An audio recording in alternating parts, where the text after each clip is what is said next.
Shabbat Shalom. On the day we drove our children to sleepaway camp, I had hoped for a harmonious morning in which the kids woke up with a smile and joined us at the breakfast table with eager anticipation. I imagined sweet pre-sunrise conversations about how we'd all miss each other for the next 7 weeks, and I pictured lots of hugs, snuggles, and hand-holding. This was my dream for that morning. But dreams don't always come true, and my vision for that morning could not have been any more different than the reality. Instead of harmony, there was chaos, as each child ransacked the house for last-minute items they forgot. Instead of smiles, there were grimaces, because we woke our children up before the crack of dawn, and they had stayed up way too late the night before. And instead of joyful noise, there was just noise. A din of grunts and groans and grouses about seemingly nothing and invariably everything. To be honest, it was a really tough way to start the day. And I, who had so badly wanted this morning to go smoothly and so desperately wanted to send my children off on a high note, I got angry when it all started going off the rails. I was overwhelmed and upset and annoyed. This was not at all how I'd scripted the day, and I felt so awful about it all. This week, our portion, Hukat, is also marred by a moment of anger, a single flash of rage that changes Moses' life forever. But first, we meet the Israelites after the death of Miriam when we discover there is no water in the camp as her miraculous well of water disappears with her passing. In their anguish, they lash out against Moses and Aaron as we read. The people quarreled with Moses, saying, "If only we had perished when our brothers perished by God's will. Why have you brought God's congregation into this wilderness for us and our livestock to die there? Why did you make us leave Egypt to bring us to this wretched place?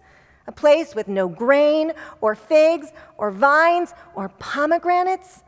There's not even water to drink." On one hand, Moses and Aaron appear overwhelmed by the Israelites' demands as they fall on their faces before God. But on the other hand, the Israelites' ridiculous protests seemingly prompt a budding ire within the two leaders.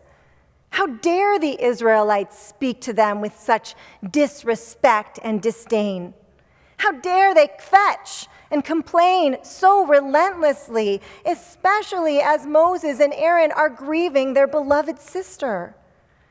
In the wake of this constant grumbling, God appears to Moses and Aaron and shares with them exactly how to procure water from the rock by speaking to it with the divine rod in hand.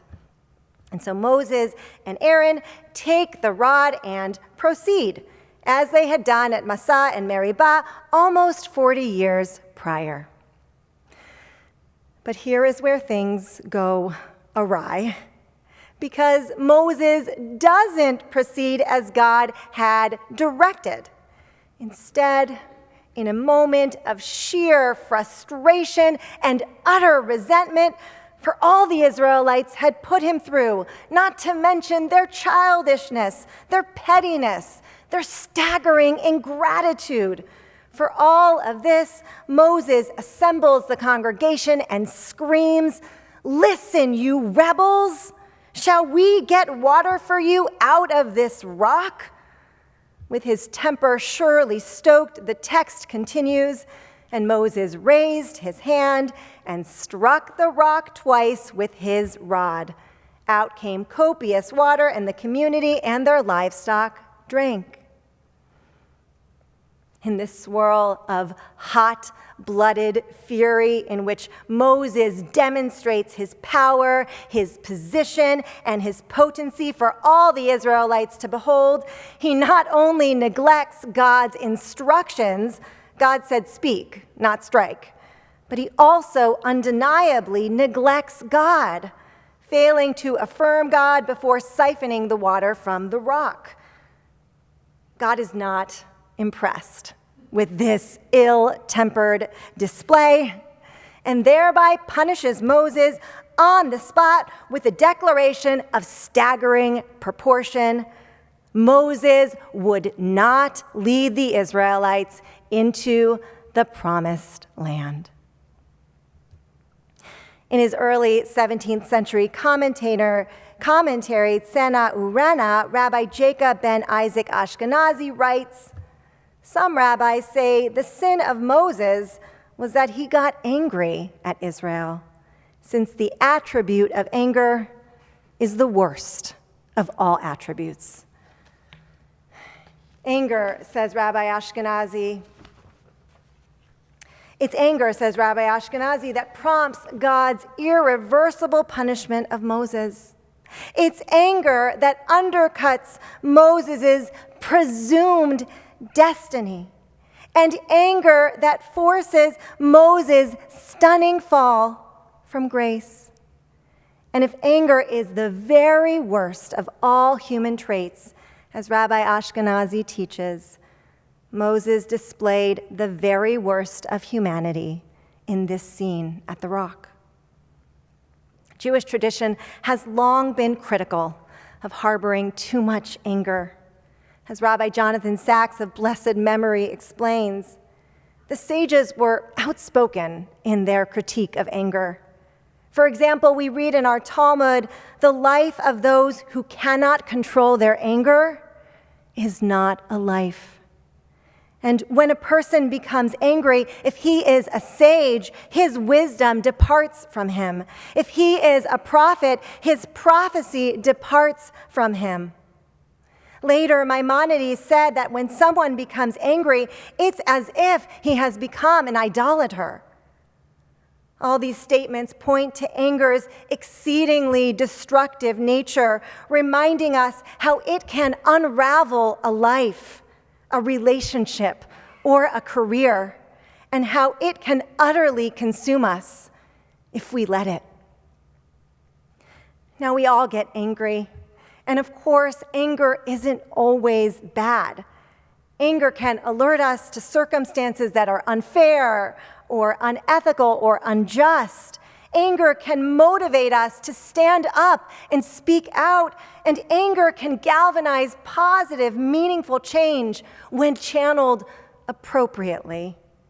But in the cases when anger is not channeled appropriately, when it is weaponized, or when it engenders fear, or when it is used to suppress or subjugate, or when we can no longer control it, then we must act to restrain it or learn to let go of it.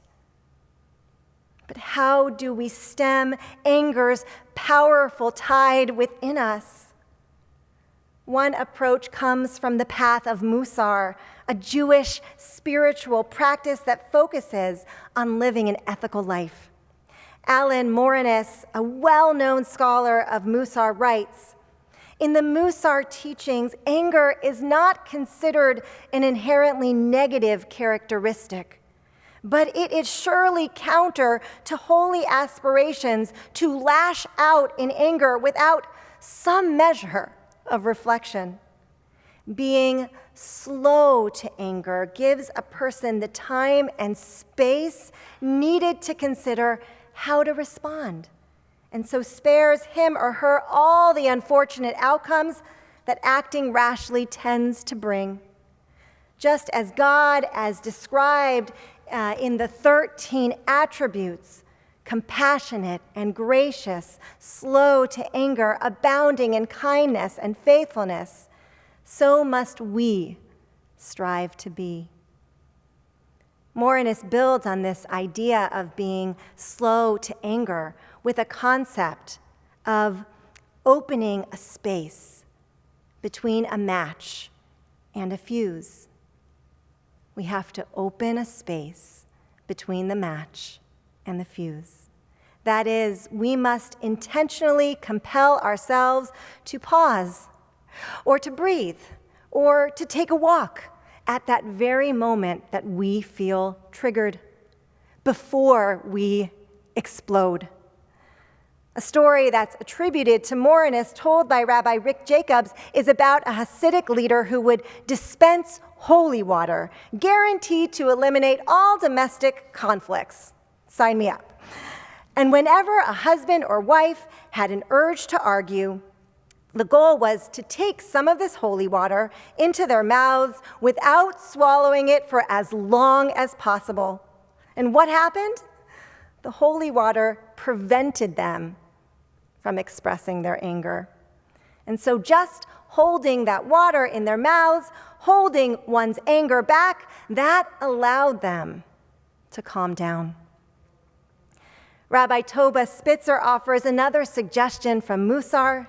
She teaches, when Rabbi Israel Salanter, founder of the Musar movement in the 19th century, was asked, what is the antidote to anger? He gave this answer. When a person works on mastering the quality of constantly doing acts of kindness for others, this will free him from anger. This is the midah, or virtue, of chesed, of acts of loving kindness, not done for reward or recognition.